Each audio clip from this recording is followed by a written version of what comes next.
स्वागत है आप लोगों का हमारे YouTube चैनल विद्या प्रवीण में। और आज हम लोग पढ़ने वाले हैं भारत के पठार के बारे में।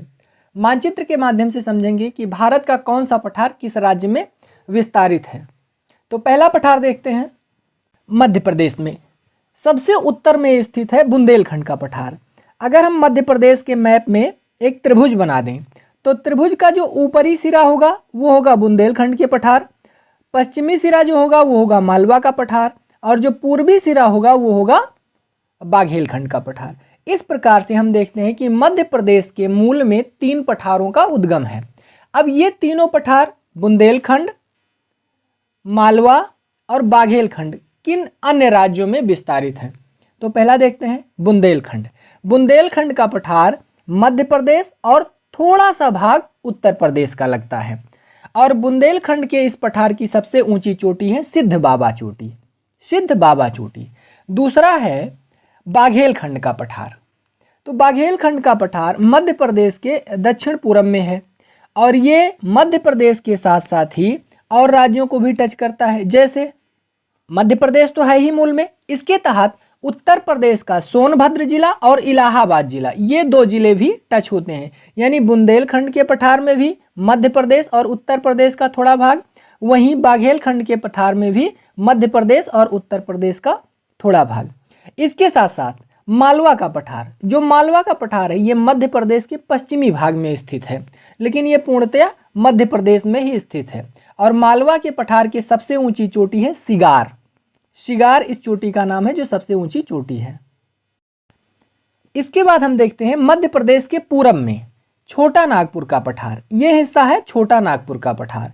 छोटा नागपुर का पठार मूलतः स्थित है झारखंड में। किस राज्य में? झारखंड में। अब झारखंड के अतिरिक्त भी अन्य राज्यों में विस्तारित है, जैसे पश्चिमी बंगाल में, ऊपर बिहार में और नीचे उड़ीसा। यानी कि 4 राज्यों में लगता है ये। झारखंड, पश्चिमी बंगाल, बिहार और उड़ीसा 4 राज्यों में विस्तारित है, लेकिन इसका मूल है झारखंड में। उसके छोटा नागपुर के पठार के ठीक नीचे है दंडकारण्य का पठार, और दंडकारण्य का पठार लगता है छत्तीसगढ़ में। उड़ीसा से हल्का सटा हुआ भाग है, छत्तीसगढ़ से लगता हुआ है दंडकारण्य का पठार। और इसकी सबसे ऊंची चोटी है नंदीराज। नंदीराज चोटी सबसे ऊंची है। इसके अतिरिक्त है दक्कन का पठार। वैसे हम प्रायद्वीपीय पठार को हम दक्कन के पठार के ही नाम से जानते हैं, लेकिन दक्कन के पठार में जो मूलतः दक्कन का पठार है वो आता है तेलंगाना और कर्नाटक में, और कुछ भाग महाराष्ट्र का। यानी दक्कन के पठार में है महाराष्ट्र, तेलंगाना, कर्नाटक। इन 4 राज्यों में विस्तारित है दक्कन का पठार। दक्कन के पठार के बाद है मैसूर का पठार या कर्नाटक का पठार।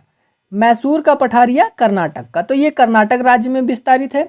इसी के साथ साथ है तेलंगाना का पठार। ये है तेलंगाना का पठार, और तेलंगाना का पठार आंध्र प्रदेश और तेलंगाना राज्यों में विस्तारित है। इसके अतिरिक्त है शिलांग का पठार।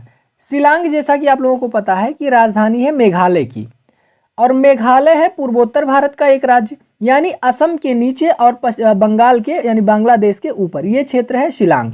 और शिलांग का पठार स्थित है मेघालय में। इसमें 3 पहाड़ियां हैं, गारो, खासी और जयंतिया। तो भारत के जो प्रमुख पठार थे उसके बारे में हम लोग जाने। आज के लिए इतना ही, धन्यवाद।